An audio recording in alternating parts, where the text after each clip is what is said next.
Now we can see a new world coming into view, a world in which there is the very real prospect of a new world order. I think a new world order is emerging, and with it the foundations of a new and progressive era of international cooperation. That means is we've got to invest in countries that have no educational infrastructure, have no means for young people to get ahead. We've got to give them a stake in creating the kind of world order that I think all of us would like to see. Now, much has been said by the Secretary of State and others about a new world order, about a defining moment in history. I have no doubt about the potential of this moment to be defining in terms of history, but that definition can be negative as well as positive. And how negative or positive it will be will depend on what kind of new world order we really create. With the multi-state system that is emerging, never before has a new world order had to be assembled from so many different perceptions or on so global a scale. The affirmative task we have now is to actually create a new world order, because the global order is changing again. He can give a new impetus to American foreign policy, partly because the reception of him is so extraordinary around the world. I think his task will be to develop an overall strategy for America in this period when really a new world order can be created. It's a great opportunity. It isn't just a crisis. And after 1989, President Bush said, and it's a phrase that I often use myself, that we needed a new world order. What sort of a financial deal should Obama be seeking to strike when he travels to China next month? No, I think this would be the time, because you really need to bring China into the creation of a new world order, financial world order. In a short-term sense, but he kept talking about a new world order. And then President Bush, at the end of that war, promised he would give 4 graduation addresses, 4 commencement addresses, describing that new world order and what America's role was going to be in it. Turned out he gave one of those addresses and canceled the other 3 and talked about something else. It's past the point of talking. We know historically that the global governance the sort of agenda to these issues is very hard to try and, with all the best intentions, it's very hard to actually activate. We're seeing that right now. Window of opportunity during which a truly peaceful and interdependent world order might be built will not be here for too long. Is another step towards the global management of our planet. Our mission, our presidency, is one of hope, supported by acts and by deeds. This is an historic moment. We have in this past year made great progress in ending the long era of conflict and Cold War.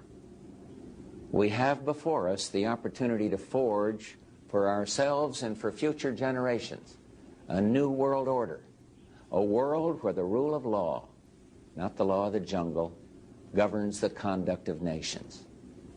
When we are successful, and we will be, we have a real chance at this new world order, an order in which a credible United Nations can use its peacekeeping role to fulfill the promise and vision of the UN's founders. Ted, what do you think America's place in the new world order should be? It's always been seen as the global policeman. But as you said before, it's hard to see with all these military conflicts where the winner and loser lies. What should America be doing? I think globally? The global policeman should be the United Nations. The world order of tomorrow is not a world order based on nation states or countries. It's a world order that is based on empires. This equation has 4 factors, a little bit of multiplication. So you've got a thing on the left, CO2, that you want to get to 0.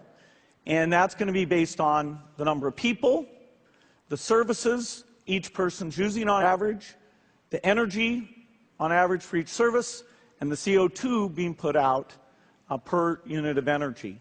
So let's look at each one of these and see how we can get this down to 0. Probably one of these numbers is going to have to get pretty near to 0. That's back from high school algebra. But let's take a look. First, we've got population. The world today has 6.8 billion people. That's headed up to about 9 billion. Now, if we do a really great job on new vaccines, health care, reproductive health services, we could lower that by perhaps 10 or 15%. Mr. Rothschild, how you doing, sir? Can you tell us what went on at the Bilderberg meeting this year? Sorry? Could you tell us what went on at the Bilderberg meeting this year? I didn't get that, actually, no. The Bilderberg? You weren't there? No. Not this year. What went on last year? No, I wasn't there last year. You weren't there last I year? think that was my cousin.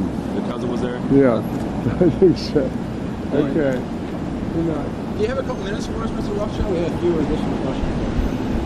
I was asking a question inside of, because I was saying that the Federal Reserve was one of these organizations. It's one of these organizations that a lot of people say is the source of inhumane projects all across the world because it's a private bank. That was started by your family. No, it's completely untrue. I was asked that earlier. It really isn't true. No. Jekyll Island? Jekyll Island, 1913, sir?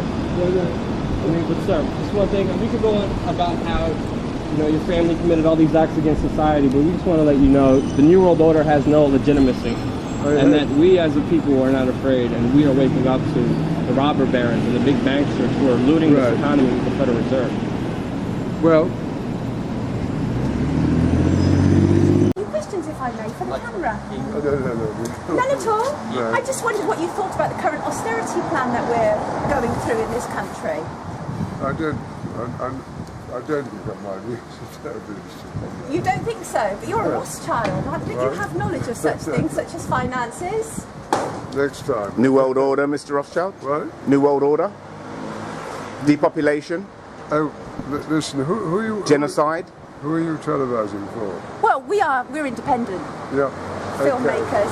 But you have nothing to say, Mr. Rothschild?